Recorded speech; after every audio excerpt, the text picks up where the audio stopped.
O jornalismo é uma atividade que existe há séculos e que passou por várias mudanças ao longo do tempo. Para falar sobre como surgiu o jornalismo, é preciso voltar às origens da comunicação humana e entender como as informações eram transmitidas na antiguidade. Um dos primeiros exemplos de registros de informações ocorreu na Mesopotâmia, por volta de 3500 a.C. Nessa época, os sumérios criaram as primeiras formas de escrita, utilizando tablets de argila para registrar informações comerciais e administrativas. Esses registros eram transmitidos por meio de mensageiros, que percorriam grandes distâncias para levar as informações de uma cidade a outra. Com o passar do tempo, os registros se tornaram mais elaborados e passaram a incluir notícias sobre eventos importantes como guerras e acontecimentos políticos. Os escribas eram responsáveis por escrever essas informações em papiros, que eram então enviados a outras cidades. Na Grécia Antiga surgiram os primeiros jornais, que eram chamados de efêmeros. Esses jornais eram escritos à mão e divulgados apenas para um público restrito, geralmente pessoas da elite política e intelectual.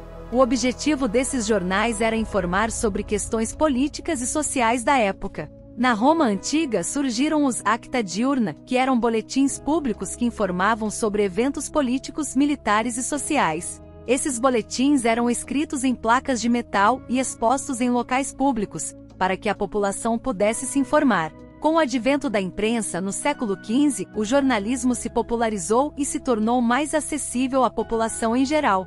Os primeiros jornais impressos surgiram na Europa, como o Aviso Diário lançado em 1609 em Veneza. Nos séculos seguintes, surgiram diversos outros jornais em países como Inglaterra, França, Alemanha e Estados Unidos. Com o passar do tempo, o jornalismo foi evoluindo e se tornando mais profissional. Surgiram escolas de jornalismo, que passaram a formar profissionais capacitados para atuar na área. Alguns autores do jornalismo, como Walter Lippmann e Joseph Pulitzer, contribuíram para o desenvolvimento da profissão, criando teorias e métodos de trabalho que influenciaram gerações de jornalistas.